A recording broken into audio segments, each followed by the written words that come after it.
"Grandma, please stop serving me food. I truly cannot eat another bite." I looked at my granddaughter, who had just come back from Germany. My heart felt heavy as I put another piece of ribs in her bowl.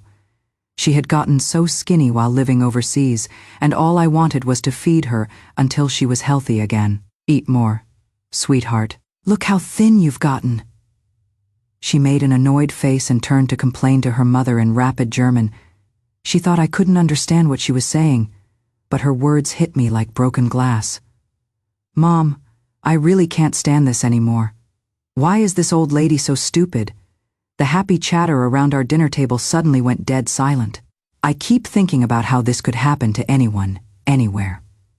Tell me in the comments where you are watching from. I love hearing from our global community. Don't forget to subscribe if you want more stories that make you think.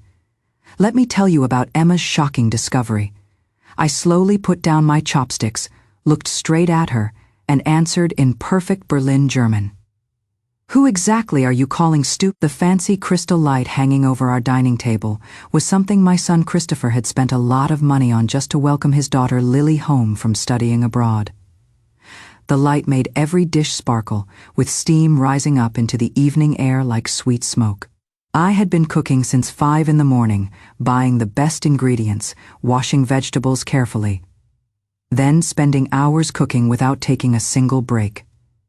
This was my way of showing love. Lily had been studying in Germany for 2 years and was finally home for summer vacation. As her grandmother, I naturally wanted to make all her favorite foods from when she was little. "Lily, please try these sweet and sour ribs. You loved them so much as a child." Grandma added extra sugar. "Just how you like it." I smiled as I picked out the best piece with my shaky hands and gently placed it in her bowl. My daughter-in-law Ashley immediately laughed way too loudly. "Mom, you really spoil Lily too much. Lily, thank your grandmother properly." Lily was 20 years old and beautiful. She wore expensive clothes, perfect makeup, and had dyed her hair trendy ash blonde that made her look like a living doll. But this pretty doll's face now showed pure disgust. She poked at the ribs with the tip of her chopsticks, looking like I had served her garbage. "Grandmother, I already told you I cannot eat anymore. I have grown accustomed to eating salads in Germany. This greasy food contains far too many calories." Her tone carried clear irritation, each word sharp with impatience. My smile faltered momentarily. I quickly withdrew my chopsticks. Oh, grandmother forgot. "Well then, have some soup instead. This chicken soup, grandmother simmered it all afternoon. It will give you strength." I reached for the ladle to serve her the nourishing broth. "Oh, grandmother." Lily's voice suddenly rose to a piercing pitch, harsh and grating. "Stop serving me food, would you?" I already said, "I do not want any." The atmosphere became instantly uncomfortable, tension filling the room like smoke. My son Christopher frowned. But instead of correcting me, he gave Lily a meaningful look. "Lily, how are you speaking to your grandmother?" Ashley quickly attempted to smooth over the moment, patting her daughter's hand with a forced smile. "Lily just stepped off the airplane and has terrible jet lag. She is exhausted. Mom, please do not take it personally." As she spoke, she turned to Lily and whispered something quickly in what she believed was a language I could not comprehend. It was German, she said. "Darling, just bear with it a little longer. Grandmother is like this. She does not know any better. There is no point trying to reason with her." Lily's irritation only increased after hearing this encouragement. She also turned to Ashley and complained fluently in German. "I cannot stand this anymore, Mama. Why is this old lady so stupid? Stupid." My hand holding the ladle froze in midair. For a moment, all the sounds of the world seemed to fade into silence. I could only hear my heart beating slowly and heavily in my chest, each beat echoing like a funeral drum. I had served this family of 3 for 10 long years, ever since Christopher married Ashley. This city woman with her refined airs, I had moved here from my hometown to become their servant. washing clothes, preparing meals, cleaning house, raising my granddaughter Lily with infinite patience and love. I believed that all hearts were made of flesh. I believed that all my sacrifices would eventually earn me some genuine affection in return. But what did I receive instead? I received the label of stupid. Ashley and Lily continued their German conversation, their faces showing the superiority complex of people who belong to the same exclusive circle, completely oblivious to my reaction. All right, stop talking. Your father is watching, Ashley said in German, attempting to calm her daughter. Though he could not understand their words, his face showed an indulgent smile. In his eyes, having a wife and daughter who could speak foreign languages was something to be tremendously proud of. He even turned to me with a broad smile. Mom, look at them. Such a close mother and daughter relationship, sharing their little secrets. Yais, so very close, close enough to brazenly call me stupid right to my face. I slowly, deliberately put down the ladle in my hand. The ladle clinked against the porcelain bowl with a crisp, final sound. Everyone's eyes focused on me with sudden attention. I raised my head and let my cloudy eyes sweep across all three of their faces. My son's fawning expression, my daughter-in-law's thinly veiled contempt, my granddaughter's obvious disdain. These faces I knew better than my own suddenly seemed so foreign, so strange.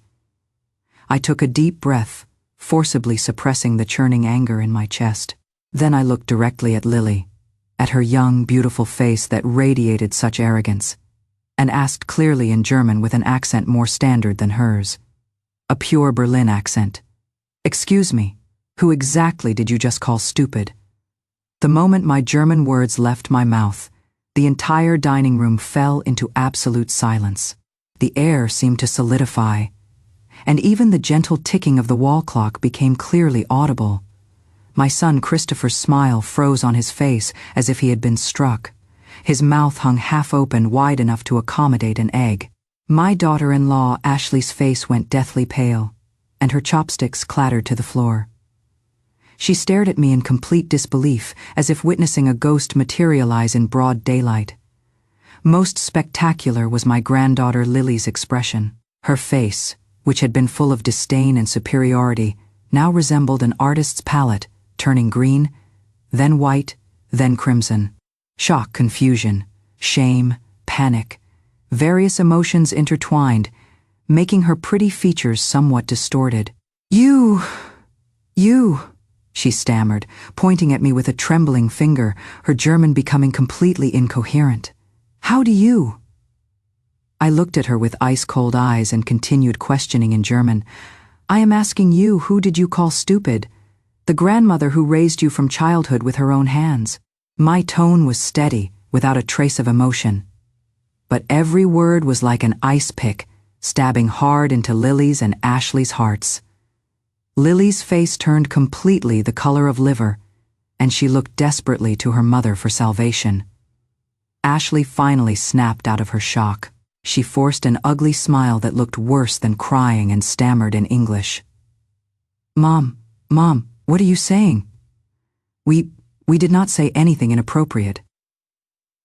Lily was just randomly reciting German vocabulary. That is right. Reviewing her vocabulary, this lie was so transparent even she did not believe it. I could not be bothered to look at her hypocritical face anymore, and turned my gaze back to Lily. Reviewing vocabulary? I laughed coldly, the sound full of bitter mockery. Stupid person, is this the vocabulary you learned in Germany? Spending hundreds of thousands of dollars a year on tuition? My voice was not loud, but every word was like a resounding slap across the faces of all three family members. Christopher finally grasped what was happening. He was not unintelligent. Even without understanding German, he could tell from the situation exactly what had occurred. His face turned iron gray immediately, not because I had been insulted, but because he felt I had Mom. He slammed the table hard, making all the dishes jump and rattle. Have you caused enough trouble? Lily just arrived home, and we are trying to have a pleasant family meal. Do you have to create problems? Create problems? I was called stupid by my granddaughter, and in my son's eyes, I was the one creating problems. My heart instantly turned cold as ice in a December winter. I looked at this son I had raised with everything I possessed. This son for whose future I had surrendered my own career and life, transforming from a university professor into a servant revolving around the kitchen. The way he looked at me now held no trace of concern, only anger and impatience. "Christopher," I called him by his full name. "Is this how you see me? As an unreasonable old woman? Is that not exactly what you are?" Christopher was completely enraged by my questioning and spoke without thinking. "So you know a few words of German. What a tremendous accomplishment. Showing off with some foreign phrases you picked up somewhere. Do you know how embarrassing you are making me in front of Ashley and Lily?" Embarrassing. I laughed bitterly. "Your reputation is more important than your mother's dignity." Dignity. Ashley's shrill voice cut in. She was like a cat whose tail had been stepped on, instantly exploding with fury. "An old servant who only knows how to cook and clean. And you want to talk to us about dignity? Amanda, do not push your luck. If it were not for Christopher's sake, do you think you could have lived in our house for so long?" The words "old servant" hit me like a poisoned knife, striking precisely at my most vulnerable spot. I looked at Ashley's face, twisted with anger and contempt, and suddenly felt it was all very meaningless. What was the point of arguing with a family of ungrateful wolves? I slowly stood up, moving so deliberately that they all believed I was about to surrender and apologize.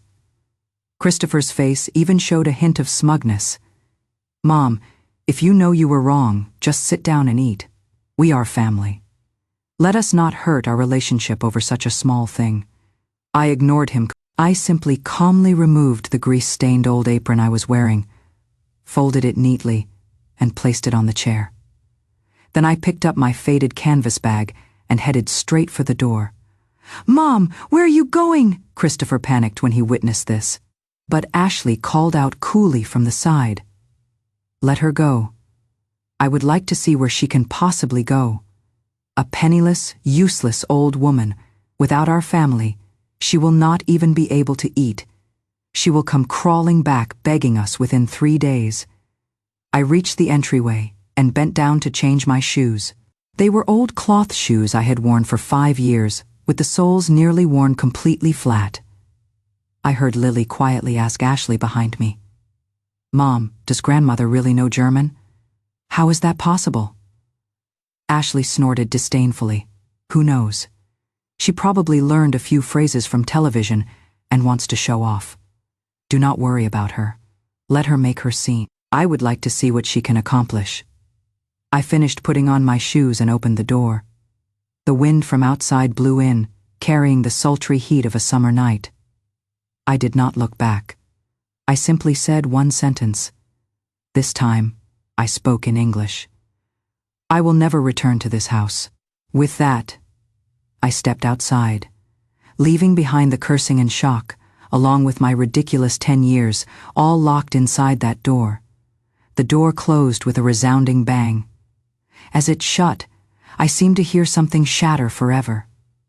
I walked out of the luxury apartment building where I had lived for 10 years. The evening breeze blew against my face, but it brought no relief. Instead, it made me feel even more suffocated. Behind me, that brightly lit building stood like a huge, gorgeous cage, and I had just escaped from inside. My phone in my pocket kept vibrating, undoubtedly Christopher calling. He probably believed I was just throwing a tantrum that, like countless times before, as long as he coaxed me a little and said a few soft words, I would obediently return home and continue being that submissive old servant. Unfortunately, this time he was completely wrong. I pressed the power button, and the world instantly became quiet. Standing on the side of the busy street, I felt somewhat lost. Ashley was right. Where could a penniless, useless old woman possibly go? All the money I possessed added up to less than $300. This was what remained from this month's grocery shopping money. My bank cards and salary cards had long been taken away by Christopher under the pretext of Mom. I will help you save it. Just ask me when you need money. For 10 years I had not spent a single penny on myself. All my value seemed tied to that household. Without them, I seemed to be nothing at all. A great sadness and helplessness swept over me, making my body tremble involuntarily. Just then, a black taxi stopped in front of me. The driver leaned out. "Ma'am, where would you like to go?" "Where to? Yes, where could I possibly go?" Back to the old house that had long been sold, or impose on relatives I had not contacted in 800 years. I did not want to trouble anyone. A thought suddenly flashed through my mind, one that had been buried for driver to Financial Street, the Ritz-Carlton Hotel. The driver was stunned and looked at me through the rearview mirror. He was wearing faded old clothes and carrying a worn canvas bag, exuding an air of poverty that was completely at odds with Ritz-Carlton. "Ma'am, are you certain? That place is quite expensive." The driver kindly reminded me. "I am certain." My tone brooked no argument. The driver said nothing more and stepped on the gas, merging into the traffic. Half an hour later, the car stopped at the magnificent entrance of the Ritz-Carlton Hotel. The doorman saw me getting out of the taxi and a flash of surprise crossed his eyes, but his professional training quickly restored his polite smile as he stepped forward to open the car door for me. "Welcome, madam." He nodded to him and walked straight to the front desk. The receptionist was young and beautiful, with a standard professional smile. But when she saw me, that smile developed a visible crack. "Hello, how may I help you?" Her tone was polite, but her eyes held obvious scrutiny. I ignored her gaze and calmly said, "I would like an executive suite." The receptionist's smile completely froze. "Madam, are you certain our executive suite costs?" "I know the price," I interrupted her, reaching into the deepest part of my canvas bag to pull out something wrapped carefully in a handkerchief. I unwrapped it layer by layer, revealing a black card. The card was entirely black with only a small, barely noticeable golden iris logo in the corner. When I placed this black card on the marble counter, the receptionist's pupils contracted sharply.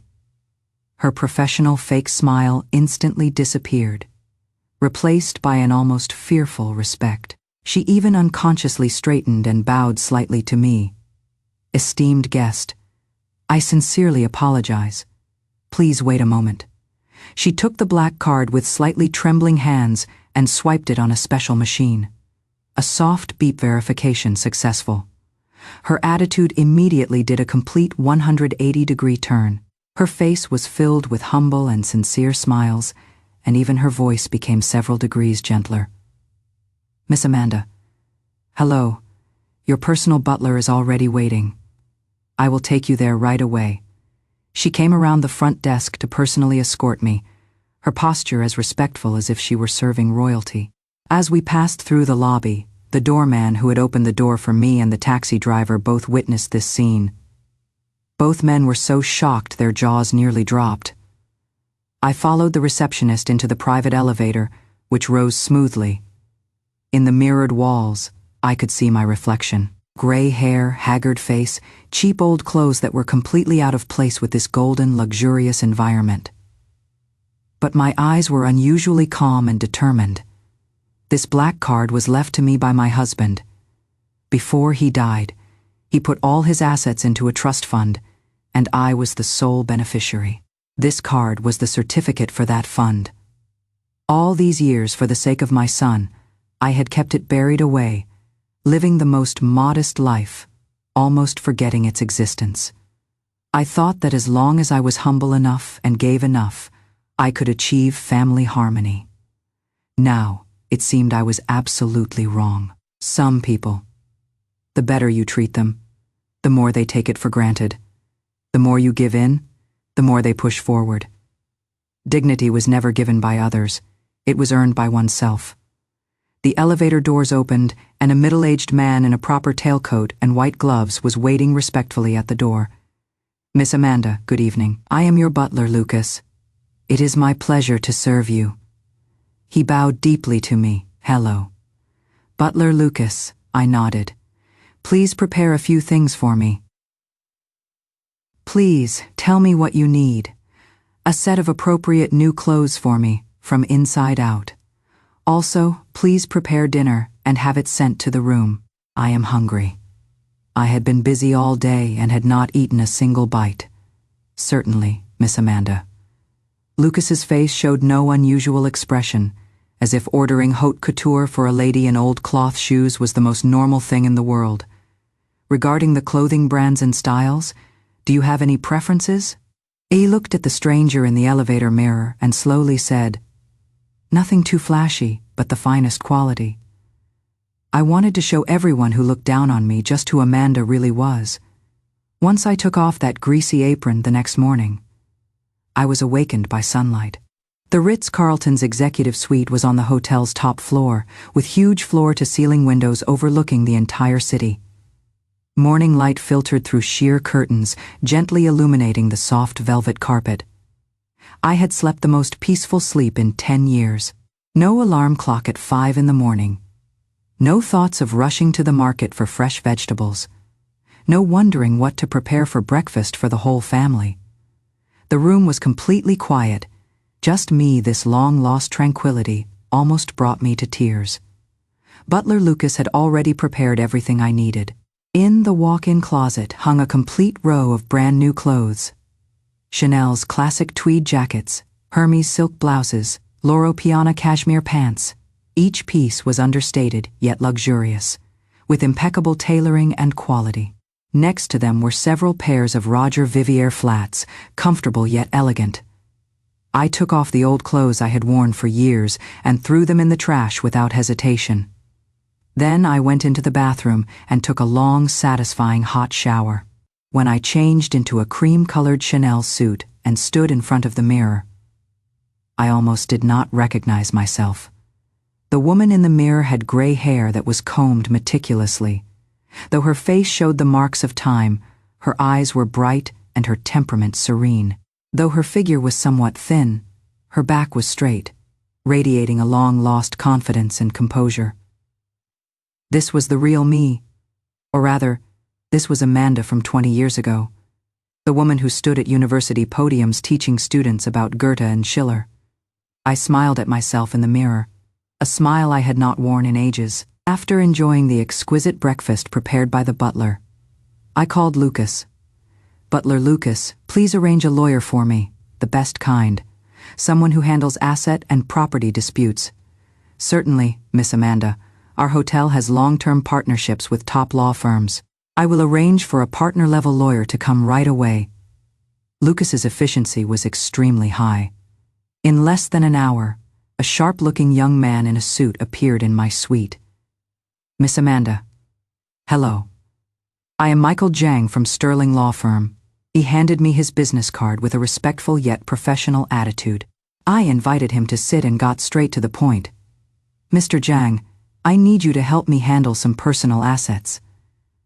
I handed him the black card and related documents.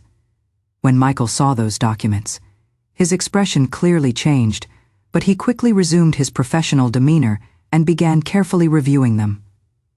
The more he read, the more serious his expression became. "Miss Amanda," he said, looking up at me after finishing the documents, his voice carrying a hint of shock.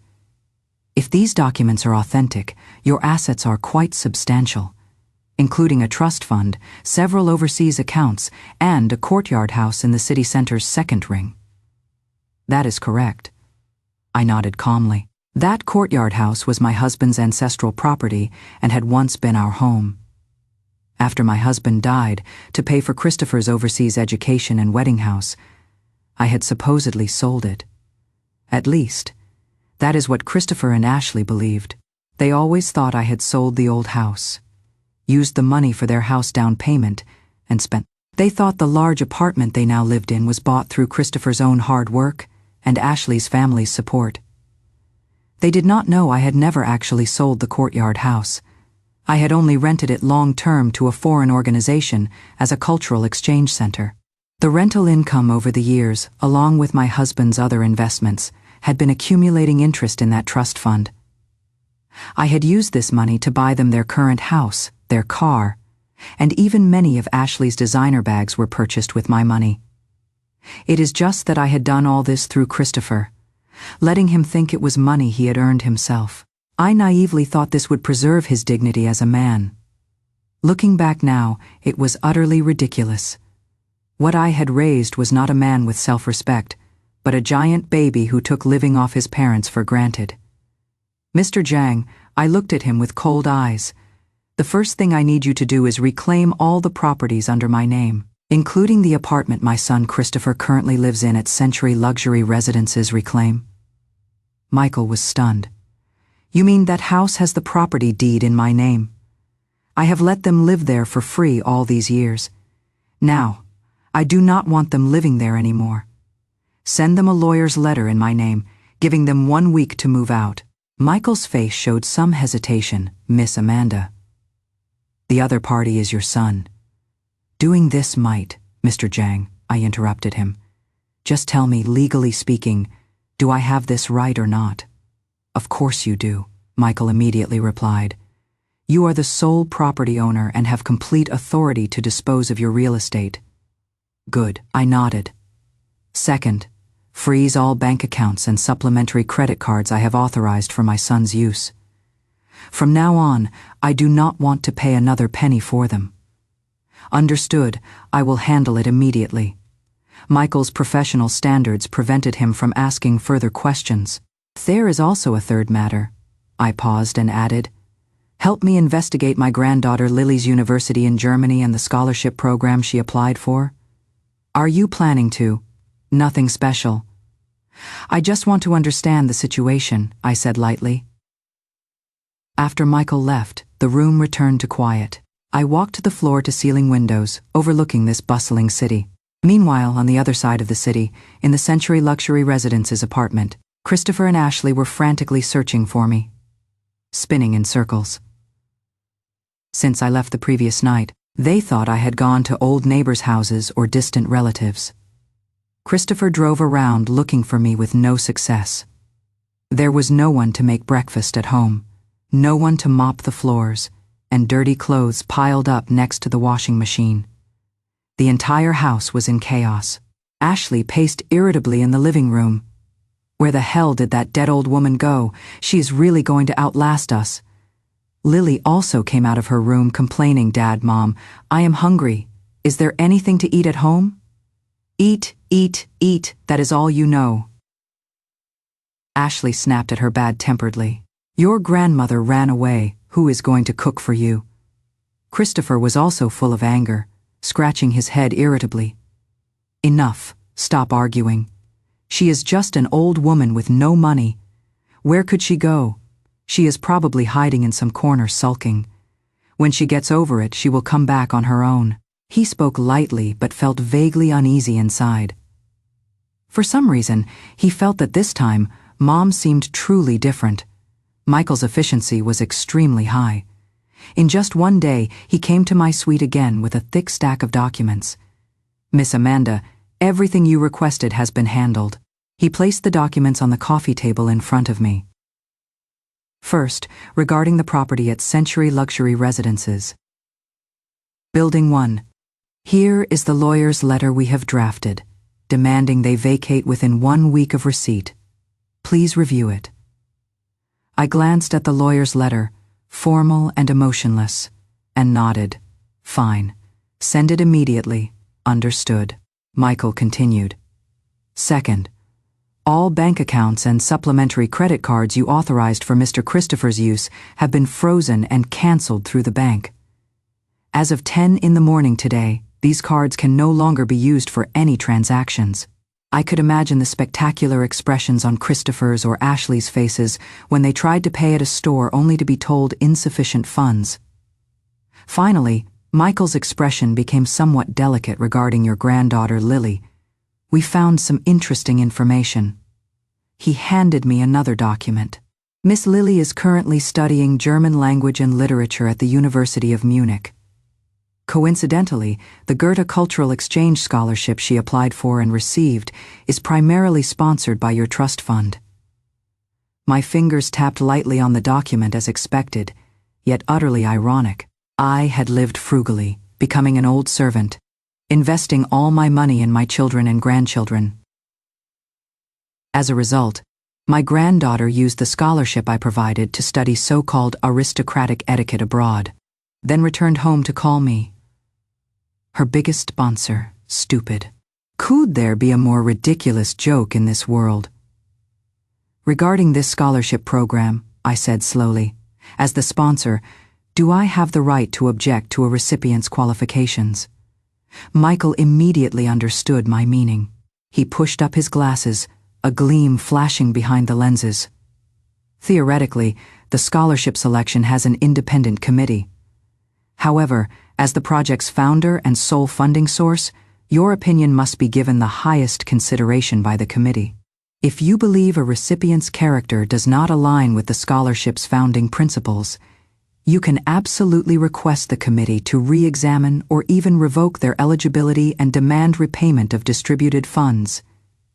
Very good. I nodded. Send an email to the University of Munich Scholarship Committee in the Foundation's name, stating that we have serious doubts about Miss Lily's personal character, and request an emergency review of her scholarship eligibility. As for evidence, I pulled out a small recording device from my old canvas bag. This had been my habit for many years, recording lectures and meetings for later organization. 2 days ago during that banquet, I had instinctively pressed the record button. It clearly captured Lily calling me a stupid person in German, as well as Ashley's and Christopher's subsequent brilliant remarks. I handed the recorder to Michael. Include this recording as an attachment. Michael took the recorder, admiration flashing in his eyes. This seemingly gentle and harmless old lady had a mind far more meticulous and decisive than he had imagined. He said respectfully, "Understood, Miss Amanda. I believe the University of Munich will take this matter very seriously. Germans place great importance on character, especially respect for elders." After handling these matters, I felt the heavy stone in my heart had finally been lifted halfway. I was not seeking revenge. I was simply reclaiming what rightfully belonged to me, including my money, my house, and my dignity. After Michael left, Butler Lucas entered. "Miss Amanda, there is a gentleman claiming to be an old friend who wishes to see you. He says his name is Professor Vincent Lin." Vincent Lin.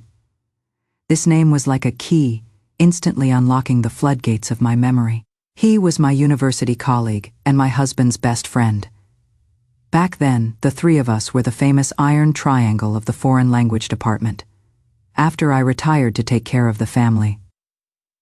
I had cut ties with almost all old friends. It had been nearly 20 years since we had met. "Please show him in."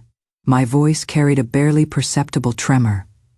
Soon, an elderly man with equally gray hair but still robust, wearing gold-rimmed glasses and exuding scholarly elegance, walked in under Lucas's guidance. The moment he saw me, Vincent froze. He adjusted his glasses and looked at me carefully, his eyes filled with shock and disbelief. "Amanda," he called my name tentatively. "Vincent, it is me." I smiled at him. "My God, it really is you." Vincent quickly approached and excitedly grasped my hands. I saw that news online a few days ago about some amazing grandmother who spoke several languages and argued with unfilial descendants. I thought that voice sounded familiar. I pulled many strings to find out you were here. Amanda, all these years, where have you been? We all thought you..." He did not finish, but his eyes were already red. "We old friends all thought I had completely given up myself for my son, becoming an ordinary housewife who disappeared into the masses. Have I not come back now?"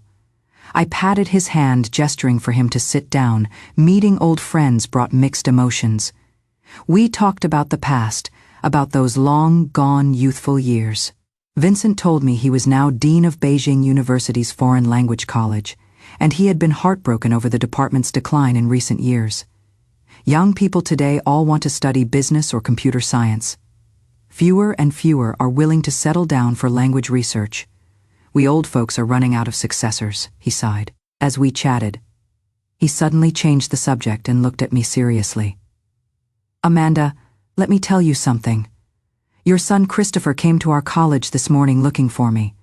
I raised an eyebrow. Looking for you? Yes. Vincent nodded.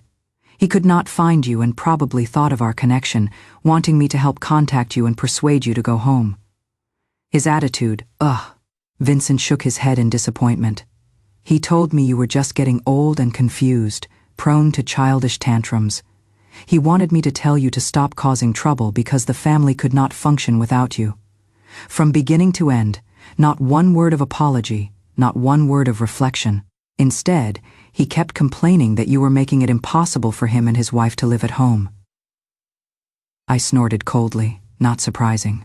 I could not hold back, Vincent said angrily. I told him, Christopher, do you know who your mother is? Do you know what she gave up for you? Guess what he said? What did he say? He said, is my mom not just an ordinary retired worker? Should she not do things for me? I really wanted to slap him right then. Vincent's hands shook with anger. Amanda, your son is completely spoiled. Thoroughly spoiled. You sacrificed half your life for him, and he is not grateful. He is ashamed. He thinks having you as a retired worker mother embarrasses him.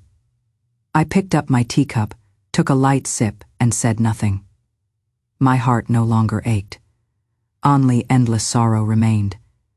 Vincent, I put down the teacup and looked at him. Thank you for telling me this, and thank you for still considering me a friend. We will always be friends, Vincent said emphatically. Amanda, it is good that you are back. Do not worry about those troublesome things anymore. The foreign language college's doors are always open for you. We happen to need a chief advisor for our Sino-German Cultural Research Center. This position is perfect for you. He looked at me with expectant eyes. For 20 years, this was the first time I felt needed and respected. Not as a cooking servant or a grandmother watching children, but as Amanda, a linguist, a scholar. Ashley wanted to order Western takeout, Lily wanted Japanese food, and Christopher just wanted a bowl of hot noodles with sauce. Stop arguing. Christopher irritably threw down his phone. Fighting over this nonsense every day when Mom was here. We never had these problems. Just as he finished speaking, the doorbell rang. Ashley impatiently went to answer the door. A uniformed courier stood outside, handing her an envelope marked Sterling Law Firm. Who is it for? Ashley frowned. Are you Mr. Christopher Johnson or Miss Ashley Miller? Personal signature required. Ashley suspiciously signed for it, closed the door, and opened the envelope. When she saw the letter titled, Demand for Immediate Vacation of Century Luxury Residences, Building 1, Unit 1801, she was completely stunned. What is this? Christopher came over and looked, also freezing. Property owner Amanda Wilson hereby formally notifies both parties to vacate the aforementioned property within 7 days of receipt of this notice.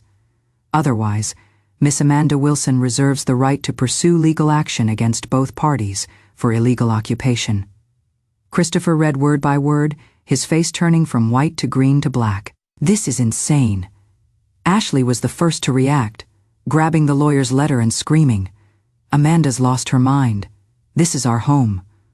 What right does she have to make us move, it says. The property deed is in her name. Christopher's voice was weak. So what if it is in her name? We bought this house after our marriage, and my parents contributed to the down payment.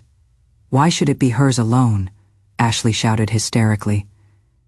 But only Mom's name is on the property deed, Christopher said quietly.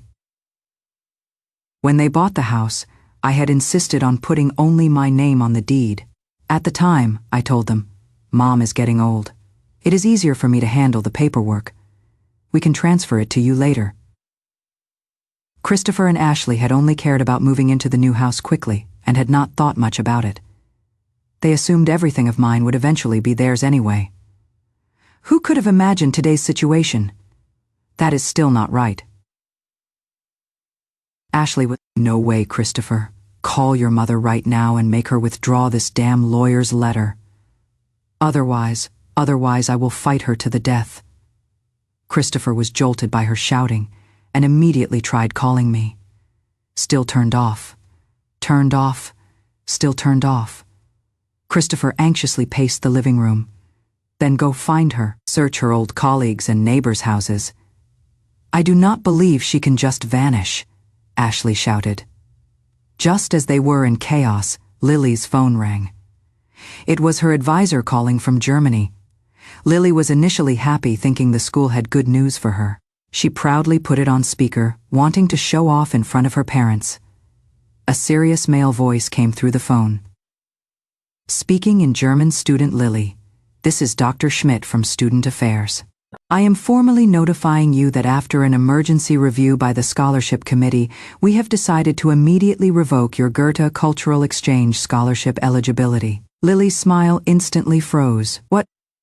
Why?" she asked in shock, her German becoming choppy. "We received evidence from the scholarship sponsor proving serious character defects on your part, publicly insulting the elder who provides your financial support. This behavior seriously violates the Goethe Scholarship's founding principles. We have zero tolerance for this." Dr. Schmidt's voice was ice-cold. "No, that was a misunderstanding." Lily panicked, not expecting things to become this serious. Whether it was a misunderstanding, you know in your heart. Dr. Schmidt's tone was uncompromising. "The school will not only revoke your scholarship but also record this in your personal integrity file.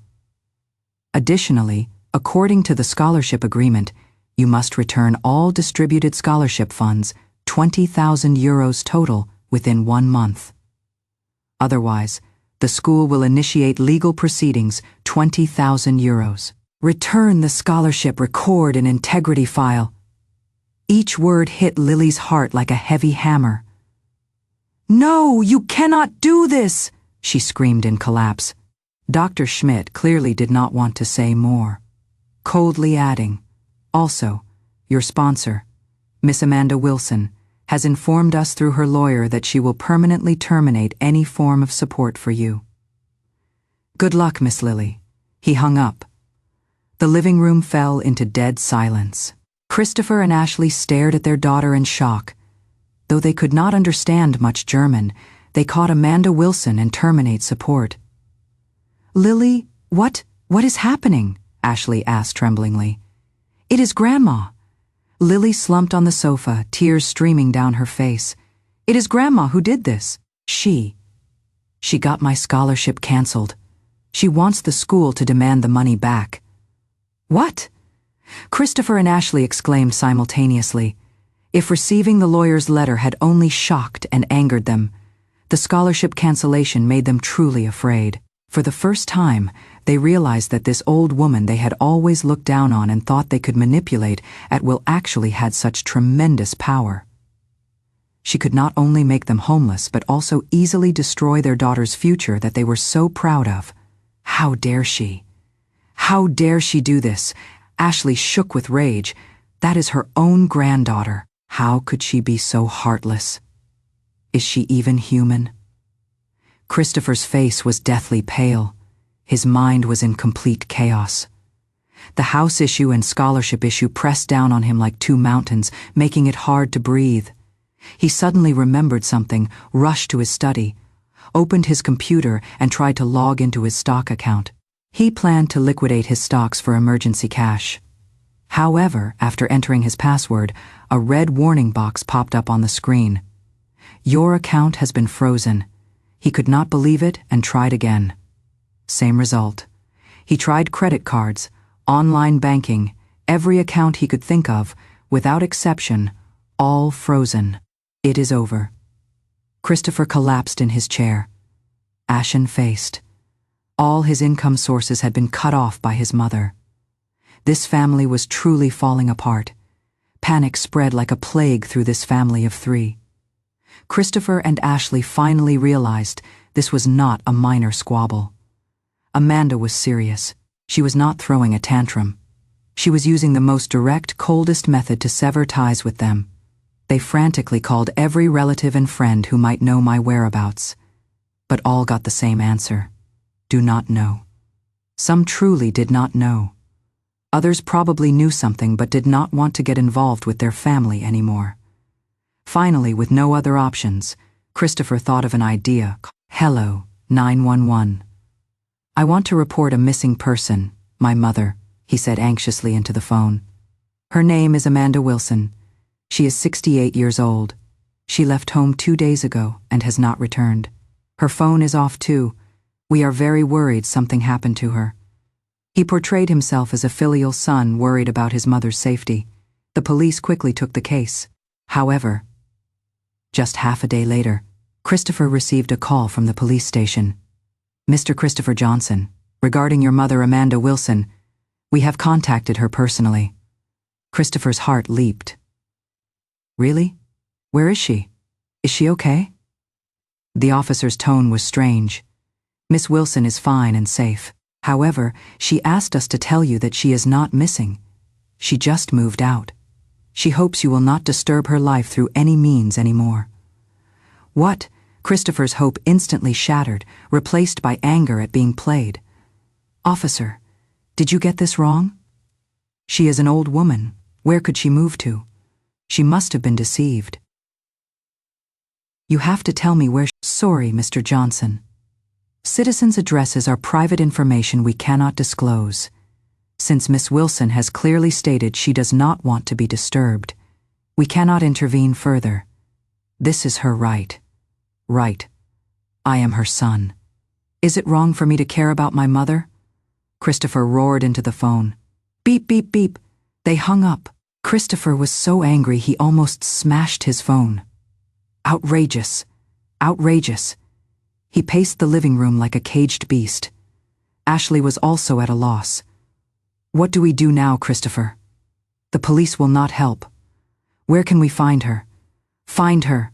We will dig up the whole earth if we have to," Christopher said through gritted teeth. "I do not believe she can just fly away." He suddenly had an idea, checking which police station had called. He immediately knew what to do. "I know since she contacted the police. She must be in that station's jurisdiction. Let us go look there." Without hesitation, he dragged Ashley to the car and headed straight to that police at the station. Christopher completely changed his earlier arrogance, putting on a pitiful act and crying to the duty officer about how his mother was old and possibly confused, and how worried they were as her children. The duty officer was annoyed by his pestering but still maintained principles, absolutely refusing to reveal my address. "Sir, we really cannot say. Your mother is an adult with the right to decide her own lifestyle. We have confirmed her mental state is normal. Seeing the soft approach did not work. Christopher tried the hard approach, making a scene in the station lobby, claiming the police were not doing their jobs and were harboring a runaway elderly person. His tantrum backfired. The station chief was alerted and sternly had him escorted out. "If you continue making trouble here, we will detain you for obstructing official business." Christopher and Ashley were escorted out by 2 young officers, thoroughly embarrassed. Standing at the police station entrance in the cold wind, he answered tremblingly, "Mr. Davis." Christopher, the boss's tone was unreadable. "Come to the company right now, immediately." "Mr. Davis, I have some family issues." "I know about your family issues," the boss interrupted. "Your mother is trending on social media. How could I not know?" Trending, Christopher's mind went blank. With shaking hands, he opened social media to find a glaring topic ranked 3rd.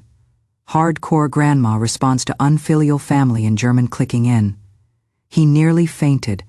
Someone had posted an embellished account of that evening's dinner incident online. The post vividly described how a grandmother, insulted by her daughter-in-law and granddaughter in a foreign language, fought back with fluent German. Though real names were hidden, details like German exchange student granddaughter, social climber son, and materialistic daughter-in-law were too specific. The comment section had exploded. "Holy goodness! This grandma is so cool, stupid person, so satisfying. What kind of ungrateful family is this, taking grandma's money to study abroad, then calling her stupid? They are animals. This son is a typical social climber too. Marries a wife and forgets his mother. Want updates. Want to see how grandma deals with them. Even worse, the post included a blurry audio clip. It was my voice from that evening, questioning Lily in German. My voice was clear and calm, while Lily's and Ashley's panic and deflection were equally audible. This audio was the final straw. Christopher's personal information was quickly exposed by angry netizens. His company, position, Ashley's workplace, even Lily's German university, everything was revealed. The company phones were flooded with angry calls. "Christopher, get back here right now and write an explanation." His boss roared. "The company's reputation is ruined because of you. If you cannot handle this properly, pack your bags and leave." The call ended, and Christopher stood there devastated, his phone slipping from his hand and shattering on the ground. He knew he was finished. Work, family, reputation, everything he had carefully built was rapidly collapsing in ways he could not control. And the architect of this destruction was the stupid mother he had never respected. The internet's power was terrifying. Within 24 hours of the hardcore grandma incident breaking, Christopher and Ashley's lives were completely disrupted. Christopher was suspended from his company, required to immediately handle his family affairs and restore the company's damaged reputation. His former sycophantic colleagues now looked at him with disdain and schadenfreude. Ashley had it worse. She worked at a government agency that valued peace above all and reputation most. When the story broke, leadership immediately called her in for a talk. Though they spoke diplomatically, the message was clear. The impact was too negative, and they wanted her to resign voluntarily rather than make things difficult for the organization. Ashley cried and refused, resulting in her being transferred to a mailroom position, facing colleagues pointing and whispering daily. Living in misery. Most devastating was the complete financial blockade. Without my sponsorship, they discovered how vulnerable they truly were. Mortgage payments, car loans, property fees, utilities, bills flew in like snowflakes. Their accustomed high-consumption lifestyle was instantly shattered. Ashley tried selling her Hermes bags for emergency cash, only to be told at a consignment shop they were high-quality fakes worth nothing. She then remembered these bags were all brought back by friends from abroad, at prices much cheaper than retail. She fought bitterly with Christopher again, creating chaos at home. In just a few days, this once glamorous middle-class family fell into unprecedented humiliation and desperation. Meanwhile, I was leisurely enjoying afternoon tea in my Ritz-Carlton suite. Butler Lucas brought me the latest newspapers and several newly published German original novels. "Miss Amanda, what you requested has been completed." Lawyer Michael arrived again, smiling slightly. "Your son and daughter-in-law moved out of Century luxury residences yesterday. Oh, so quickly I was somewhat surprised. I thought they would refuse to leave. I did not expect such cooperation." "They had no choice," Michael explained. "The public pressure was too great. Everyone in the building knew about the situation, with people pointing and gossiping at their door daily.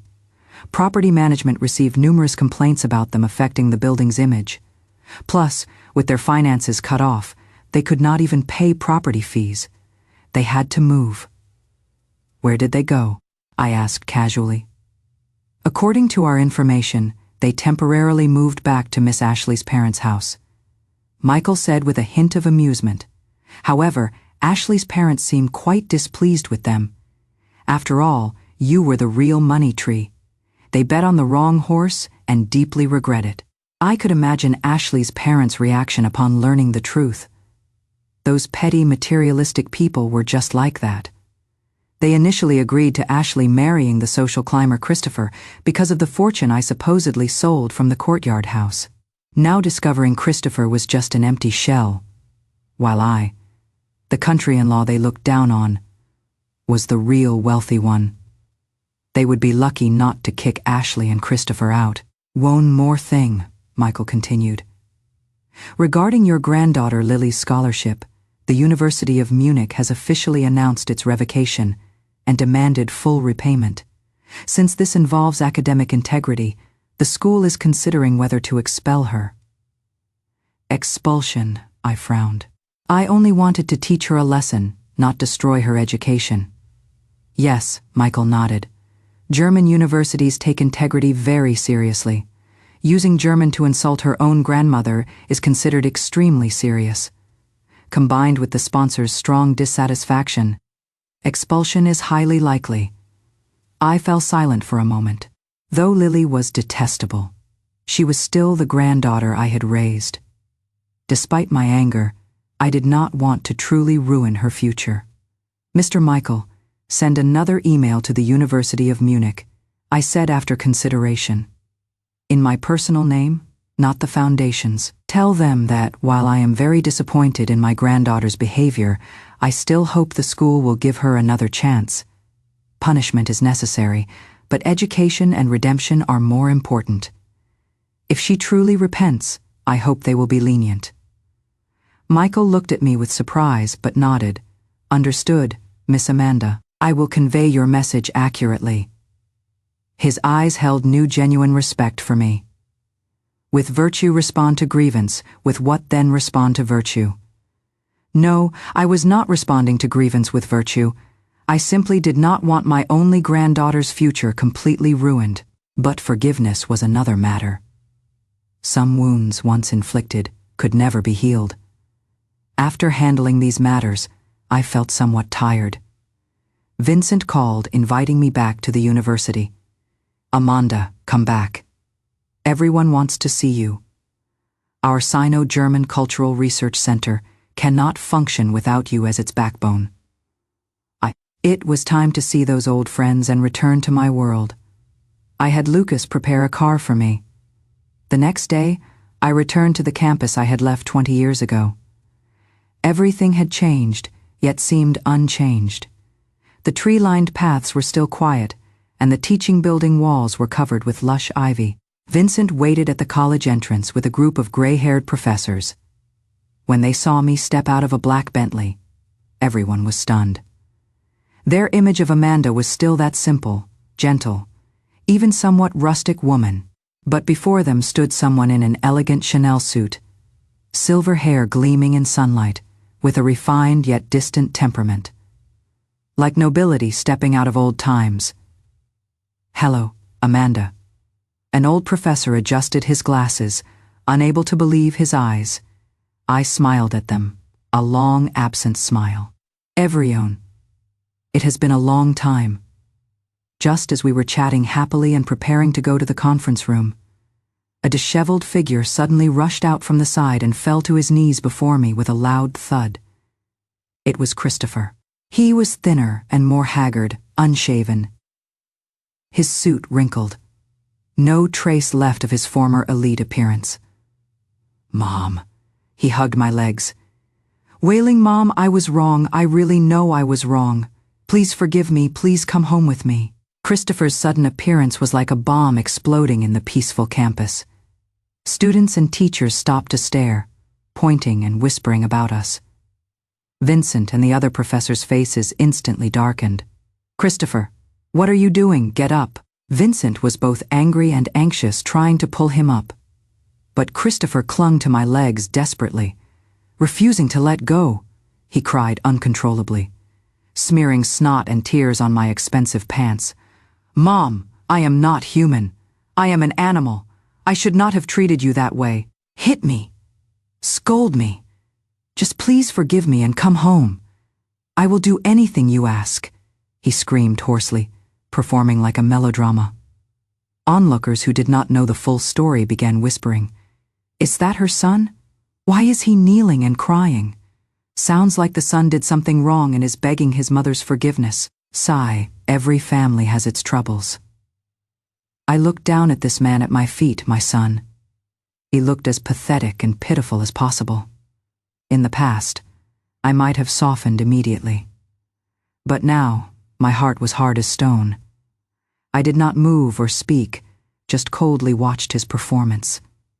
After crying for a while, without any response from me, he secretly glanced up at me, his eyes holding not just pleading but a hint of barely perceptible calculation. He knew my weakness.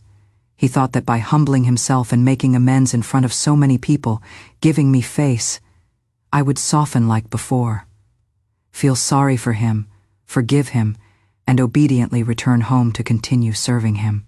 Unfortunately, he miscalculated. "Are you finished?" I finally spoke, my voice completely emotionless. Christopher was stunned. His crying stopped. "If you are finished, get up," I said calmly. "Stop embarrassing yourself here." Mom, Christopher tried to say something. "I am not your mother," I directly interrupted. "From the day you, your wife, and your daughter treated me like a stupid old servant you could insult at will, your mother died." My words cut into Christopher's heart like a knife. His face instantly went deathly pale. "Number?" "No, Mom, that was all a misunderstanding. Ashley and Lily were being ignorant. I have already scolded them," he desperately explained. "A misunderstanding?" I laughed coldly. "Christopher, how long will you keep deceiving yourself? Do you really think I do not understand German?" I paused, looked into his eyes, and said word by word, "I forgot to tell you before you were born. I was not only a German professor at this university, but also one of the first visiting scholars China sent to Germany. Your father was the most famous Goethe research expert at the time. Our home study had an entire wall of German original books. When you were little, you even tore up my signed copy of Faust. Tell me, do I understand German or not?" My voice was not loud, but every word exploded like thunder in Christopher's mind. He froze completely, staring at me in disbelief, mouth agape, speechless. He had always thought I was just an ordinary retired worker with no education or insight. He never knew his mother had such a glorious past. Not just him. Even the surrounding observers, including Vincent and the others, were shocked. They knew I had been a foreign language teacher, but not about this distinguished background. You, Christopher stammered, unable to form a complete sentence, surprised. I looked at his stupid expression with infinite sadness. "I gave up my career, my research, my life for you, washing and cooking, revolving around you for half my lifetime. I thought I could raise you to be an upright, responsible man like your father. What was the result? What did I raise? A creature who takes living off his parents for granted, treats his mother's sacrifices as natural, even feels embarrassed by his mother, and allows his wife and daughter to insult her. An ungrateful wolf." My voice suddenly rose, filled with half a lifetime's suppressed anger and disappointment. "Christopher, search your conscience. Are you worthy of me? Are you worthy of your dead father?" Christopher was speechless, his face changing from white to red to purple, ashamed beyond words. The surrounding discussions grew louder. "Me goodness, so that is how it is. This son is absolutely terrible. This poor professor sacrificed her whole life for her son, and got this result. He deserves it. This kind of unfilial son should have his reputation ruined." Hearing the criticism around him, Christopher wanted to find a hole to crawl into. He knew he was completely finished today. He wanted to escape, but his knees were numb from kneeling. He could not stand up immediately. I stopped looking at him and turned to Vincent and my other old colleagues with an apologetic smile. "Sorry for the spectacle, everyone." "Amanda, what are you saying?" Vincent said angrily. "It is this beast who should apologize. We all feel it is unfair to you." "Yes, Professor Amanda, you have been wronged." Other professors chimed in. I shook my head, indicating they need not say more. I walked up to Christopher and looked down at him. "Go back and tell Ashley and Lily that I have put the house up for sale through an agent. You will not get a penny of the money. As for how you live from now on, that is your business, and has nothing to do with me. From this day forward, we have no relationship whatsoever." With that, I turned and walked into the college building with Vincent and the others, not looking back once. Behind me came Christopher's desperate wailing, but that sound could no longer stir any waves in my heart. Some hearts, once dead, can never come back to life. The video of Christopher kneeling at the university entrance, begging my forgiveness, was quickly filmed by bystanders and posted online, causing another sensation. If the previous post was just text and images, this video was irrefutable evidence. In the video, I clearly stated my background: German professor, visiting scholar, and the sacrifices I made for my son.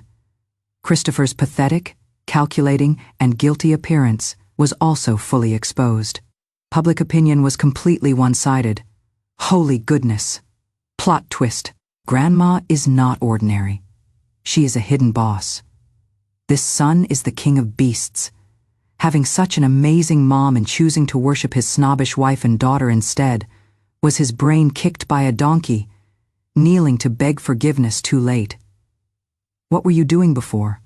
Support Grandma cutting ties. Let them fend for themselves. Feel sorry for Grandma. She sacrificed her life for her child and raised an ungrateful wolf. Women really should not easily give up careers for family. Online discussions were intense, even sparking debates about new forms of parasitism and women's self-worth. I returned to the familiar yet strange campus and picked up what I had lost 20 years ago. Vincent kept his word, immediately appointing me as chief advisor to the Sino-German Cultural Research Center. I had no office, so Vincent split his dean's office in half for me. After 20 years, I sat at a desk again, with the latest academic journals spread before me and the faint scent of books and ink in the air. This smell brought me infinite peace and comfort. Many old colleagues and former students heard of my return and came to visit. Some had become famous scholars, others held high positions in the foreign ministry, and some had become business giants. Looking at me, their eyes held surprise and sympathy, but mostly genuine respect. Professor Amanda, you are finally back. Professor Amanda, I still remember your German classical philosophy course vividly. Professor Amanda, if you need anything, just ask. Being needed and respected by so many people felt wonderful. I began organizing the research center's accumulated materials and providing guidance for important translation projects. I discovered that despite my 20-year absence, my professional knowledge had not deteriorated. Those things etched into my bones could shine again with slight attention. My life gradually found its rhythm busy and fulfilling. I was no longer the Grandma Amanda who revolved around the stove, but had returned to being Professor Amanda who dominated the academic field. Of course, Christopher's family did not give up. After the kneeling plea failed, they devised new tactics, playing the emotional card. This time, Ashley and Lily took the stage. They somehow found out which hotel I was staying at, and being blocked by security from entering, stationed themselves in the lobby daily. When I returned from school, I could always see them. Ashley had completely changed from her former arrogance, her face full of fawning smiles, carrying soup she had made or pastries I never ate. Mom, you are back. Are you tired? I made chicken soup for you. Try some? Lily also seemed transformed. No longer the proud doll, but wearing simple white dresses, bare-faced, looking pitiful with red-rimmed eyes whenever she saw me. Grandma, I know I was wrong. Please give me another chance. I do not want to be expelled from school.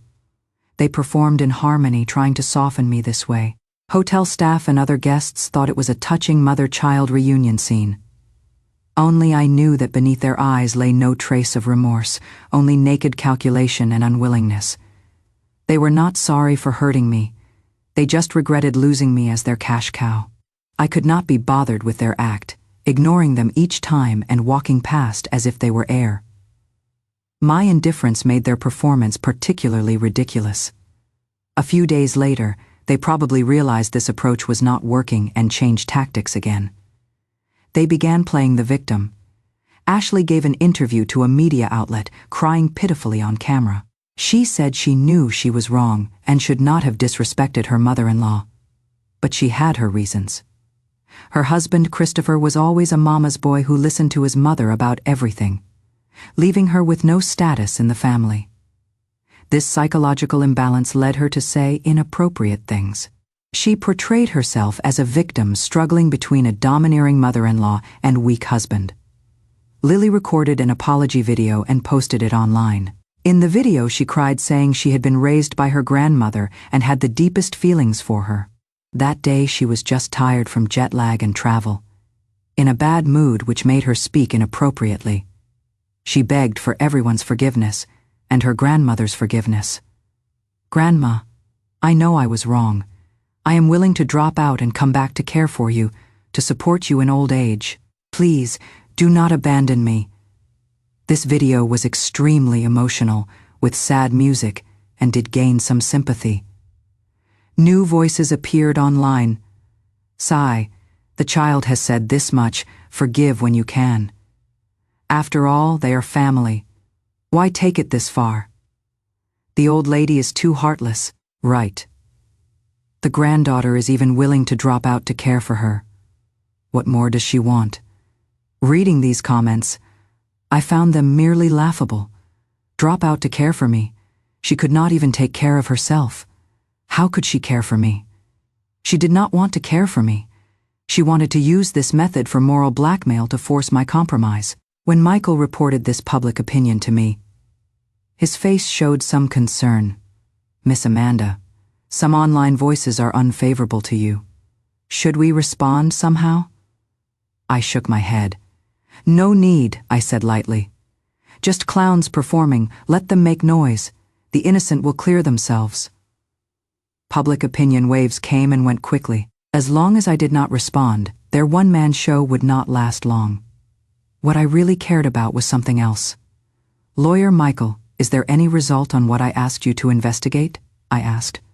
"Yes," Michael nodded, pulling out a document from his briefcase. "According to our investigation, your son Christopher's company is currently competing for a cooperation project with Germany's Siemens Group. This project is crucial for their company, and Christopher is one of the main people responsible." I took the document and read it carefully. Siemens, a meaningful smile played at the corners of my mouth. What a coincidence indeed, Siemens Group. This name was all too familiar to me, in the 1980s. When I was an exchange scholar in Germany, I had been invited to give several lectures on Chinese culture to Siemens executives. Through this, I met Hermann Schmidt, then vice president of Siemens Group. We became very good friends. He was a German deeply fascinated by Chinese culture, and we often discussed the Tao Te Ching and Kant together. After I returned to China, he visited several times for inspections, always coming to see me. We maintained intermittent contact. It had been quite some years since we had met. I wondered how this old friend was doing now. Looking at the document about Christopher's company competing for this project, I slowly formed a plan. I had Michael investigate Siemens Group's current organizational structure. What I discovered was shocking. That elegant Vice President Hermann Schmidt was now chairman of the entire Siemens Group board. I looked at Hermann's photo. Silver-haired but with sharp eyes still full of German precision and depth. After some thought, I picked up the phone and called Butler Lucas. "Butler Lucas, please connect me to an international call to Germany." I gave him a long-buried number. The phone rang for a long time before being answered. A slightly aged but vigorous German male voice came through. "Hello, who is this, Hermann?" "It is me," I said slowly in German. "This is Amanda." Silence for a few seconds. Then an incredible exclamation erupted.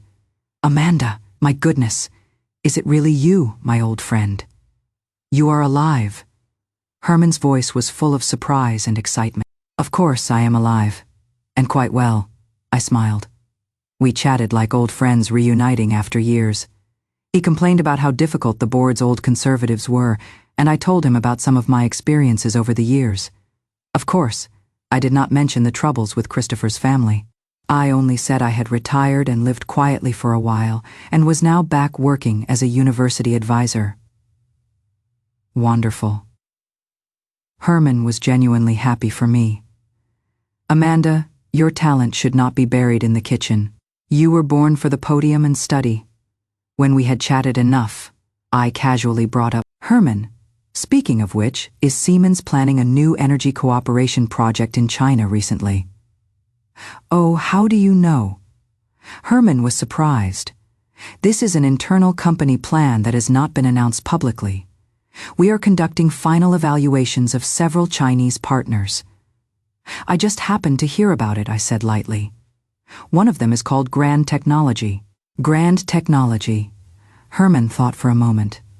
I think there is such a company. What about it? Do you know someone there? I do not know them. I shook my head. It is just that the person in charge of this company seems to have some character issues. Herman immediately became serious. Amanda, tell me the details. For Siemens, while our partner's technical capabilities are important, the integrity and character of founders and management are our primary consideration. We would never cooperate with a company with blemishes. It is like this.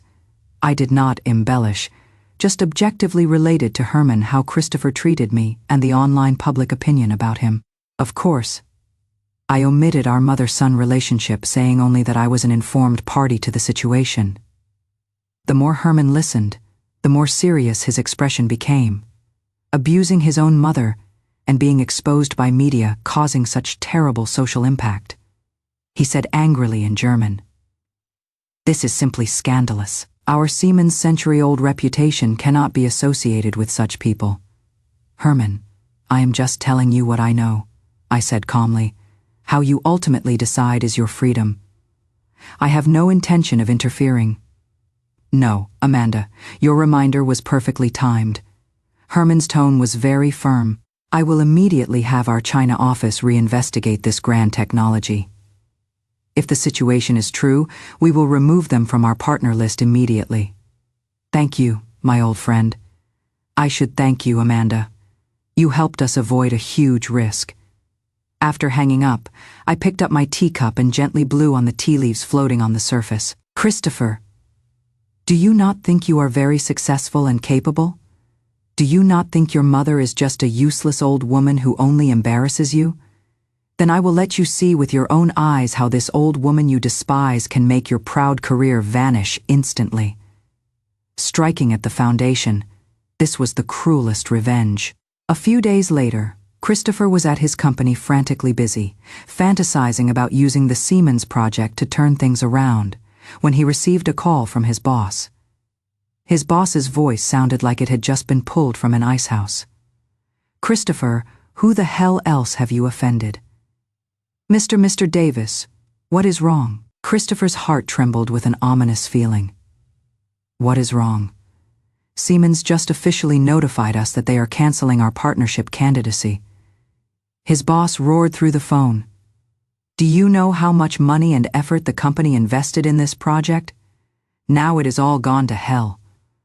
What? Christopher was thunderstruck. Why? Why did they suddenly cancel our qualification?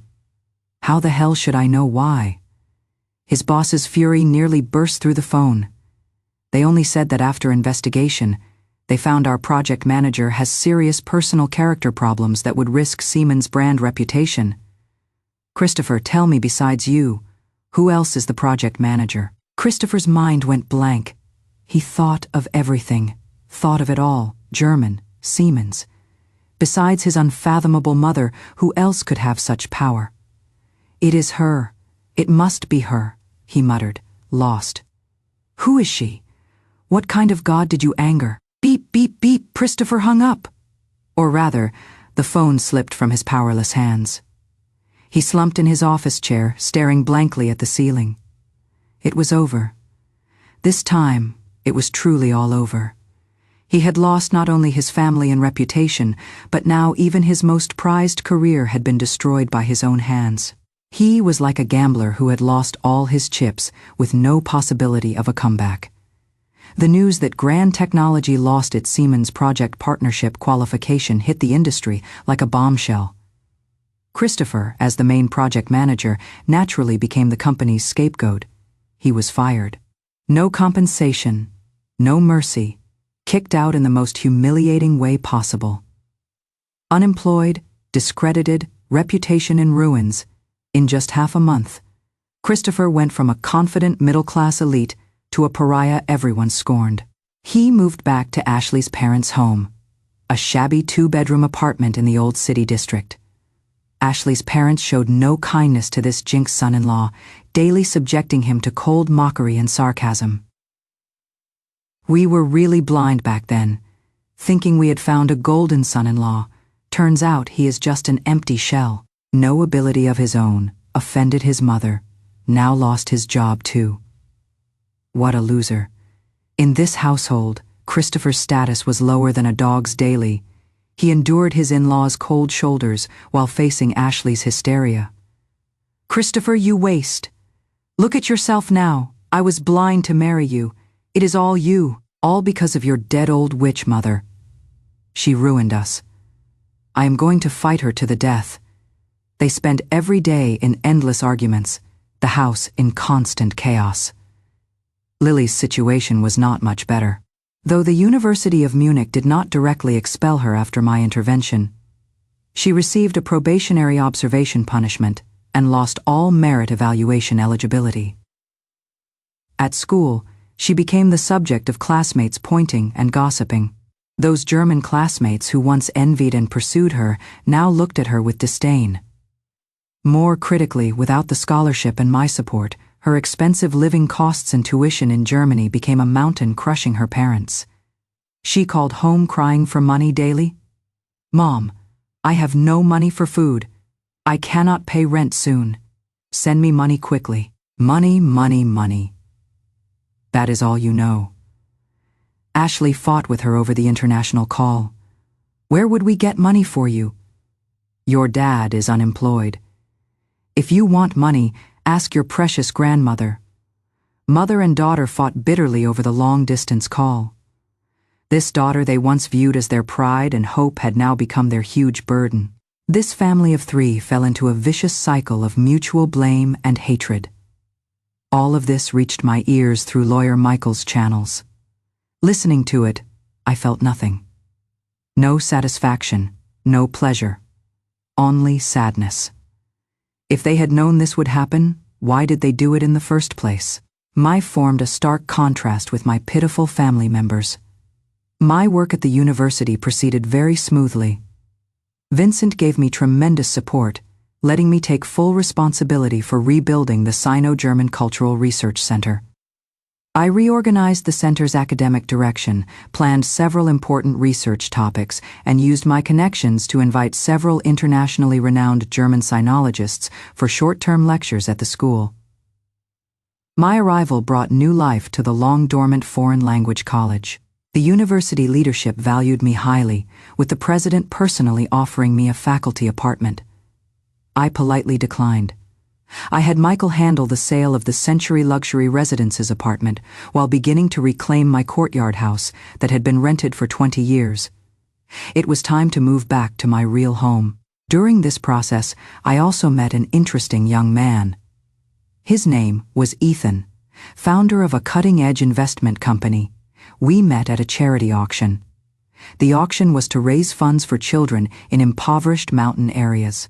I was interested in a modern ink painting by Wu Guanzhong, depicting a Zhongyan water town that reminded me of my hometown. After I bid, a clear male voice added another 100,000. I looked back to see a very young, handsome man, appearing around 30, well-dressed with a composed temperament, but eyes holding youthful sharpness. I smiled and continued bidding. He followed suit, not backing down. We went back and forth, quickly driving the price to considerable heights. Everyone's attention focused on this old woman and young man. Finally, I directly added 1 million. The young man paused, then gave me an appreciative smile and lowered his paddle. The auctioneer's gavel fell. After the auction, this young man named Ethan approached me, extending his hand. "Professor Amanda, I have long admired you. I am Ethan." His smile was genuine. "I apologize for any offense during the bidding. I just loved that painting so much and did not expect you to be interested too. Great minds think alike. I shook his hand, impressed by him.